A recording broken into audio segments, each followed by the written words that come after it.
Merci.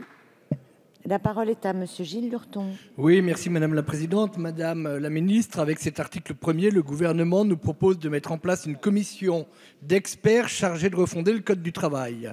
J'approuve la décision de la Commission des affaires sociales de supprimer les 61 principes essentiels du Code du travail issus du comité Badinter qui figuraient dans cet article 1er.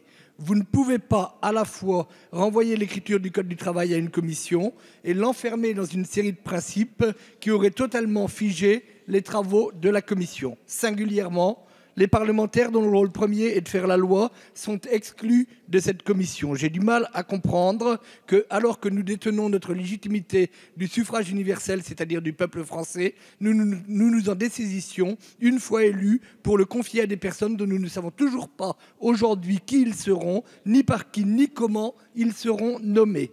J'attends d'un tel projet de loi qu'il permette aux 6 millions de demandeurs d'emploi de retrouver le chemin du travail.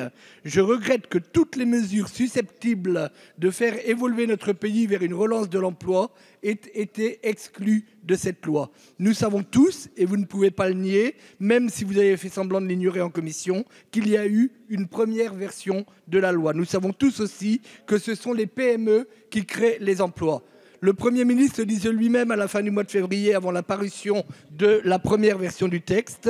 Cette loi, elle est faite pour les petites et moyennes entreprises. Et il poursuivait dans la même interview, cette loi, c'est du gagnant-gagnant pour les entreprises et les salariés. Sortons de la théorie et prenons l'exemple de la barémisation. Elle permet notamment aux PME d'anticiper ce que leur coûterait un licenciement. Plutôt que d'embaucher systématiquement en CDD, poursuivait-il, ou d'avoir recours à des intérimaires, cela les inciterait à embaucher en CDI. Le Premier ministre avait raison, mais où est aujourd'hui la barémisation dans cette nouvelle version?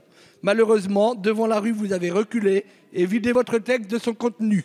Nous comprenons la nécessité d'apaiser l'inquiétude des jeunes préoccupés par leur avenir, mais la situation aujourd'hui impose que nous recréions un lien et un dialogue permanent entre employeurs et salariés. Ce lien de confiance n'existe plus et votre projet de loi ne satisfait plus personne. Merci.